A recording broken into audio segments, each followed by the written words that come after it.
नमस्कार दोस्तों, मैं राकेश कुमार।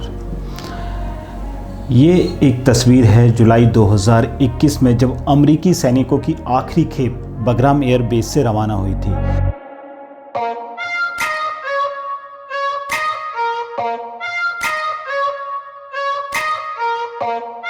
दूसरी तस्वीर यह देख रहे हैं आप, अफगानिस्तान में शासन का तीसरा साल पूरा होने पर तालिबान ने 14 अगस्त को जश्न मनाया। इस दौरान उन्होंने अब तक की सबसे बड़ी मिलिट्री परेड निकाली। इसमें सोवियत काल के टैंक और तोपखाने दिखाए। अफगानिस्तान के बगराम में मौजूद अमेरिकी बेस से परेड की शुरुआत हुई।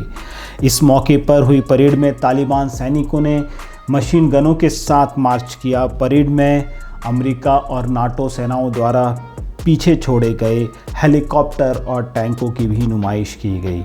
यह बीते 3 साल में तालिबान की ओर से आयोजित सबसे भव्य कार्यक्रम था। इस जलसे में तालिबान कैबिनेट के वरिष्ठ सदस्यों समेत करीब 10,000 लोग शामिल हुए थे।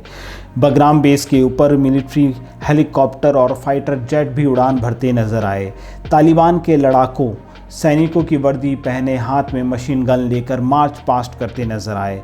वहीं तालिबानी लड़ाकों ने मोटरसाइकिल पर तालिबान का झंडा लेकर काफिला भी निकाला। इस कार्यक्रम में चीन और ईरान के डिप्लोमेट्स मौजूद रहे। तालिबान की नीतियों के अनुरूप महिलाओं को इस कार्यक्रम में शामिल होने की इजाज़त नहीं थी। अभी तक किसी भी देश ने तालिबान को अफगानिस्तान की वैध सरकार के रूप में आधिकारिक मान्यता नहीं दी है। कई देशों ने कहा है तालिबान की मान्यता देना मुद्दों पर निर्भर करता है कि महिलाओं के अधिकार सुनिश्चित करना और कट्टरपंथी समूहों से संबंध तोड़ना शामिल है। वैसे हम आपको बता दें कि तालिबान खुद एक कट्टरपंथी संगठन है। हालांकि रूस, ईरान, सऊदी अरब और संयुक्त अरब अमीरात समेत करीब 1 दर्जन देशों की काबुल में राजनयिक उपस्थिति है। कुछ देशों ने तालिबान द्वारा नियुक्त किए गए राजनयिक को भी अपने यहाँ जगह दी है। पाकिस्तान ने अक्टूबर 2021 में ही पूर्व अफगान दूतावास तालिबान के सुपुर्द कर दिया था। ईरान ने फरवरी 2023 में तेहरान स्थित अफगान दूतावास को तालिबान को दे दिया। 2022 में रूस ने मॉस्को स्थित अफगान दूतावास भी तालिबान को सौंप दिया। जनवरी 2024 में चीन ने अपने यहाँ तालिबान द्वारा नियुक्त किए गए राजदूतों को स्वीकार्यता दी। हालांकि चीन ने यह भी कहा कि वहाँ अभी भी तालिबान सरकार को आधिकारिक तौर पर मान्यता नहीं देता है।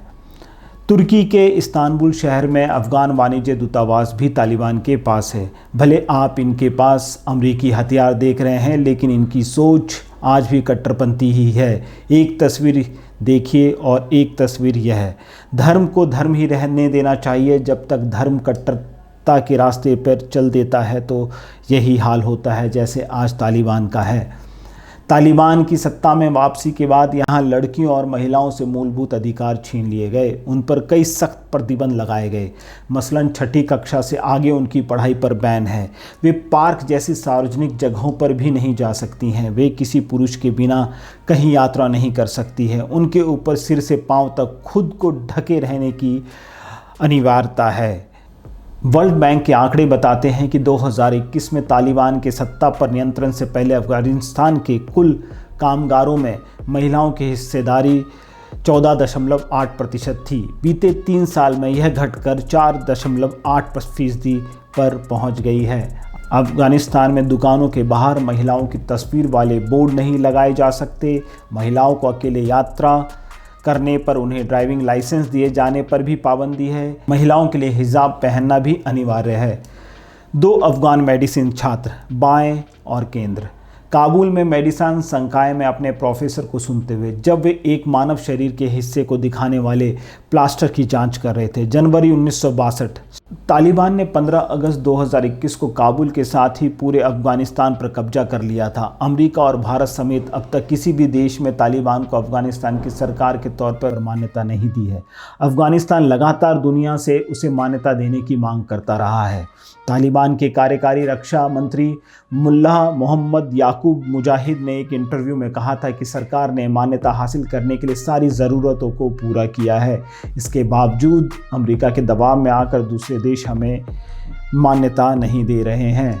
किस तरीके से तालिबान ने अपने हथियारों की नुमाइश की है और आपने यह भी देखा कि किस तरीके से वो महिलाओं के ऊपर अत्याचार लगातार कर रहा है। दोस्तों, आपको यह मेरी रिपोर्ट कैसी लगी कृपया करके कमेंट्स करके बताएं। साथ ही आपसे रिक्वेस्ट है कि मेरे चैनल्स को सब्सक्राइब करें और लाइक करें और अधिक से अधिक लोगों तक यह सूचना पहुंचाएं। धन्यवाद।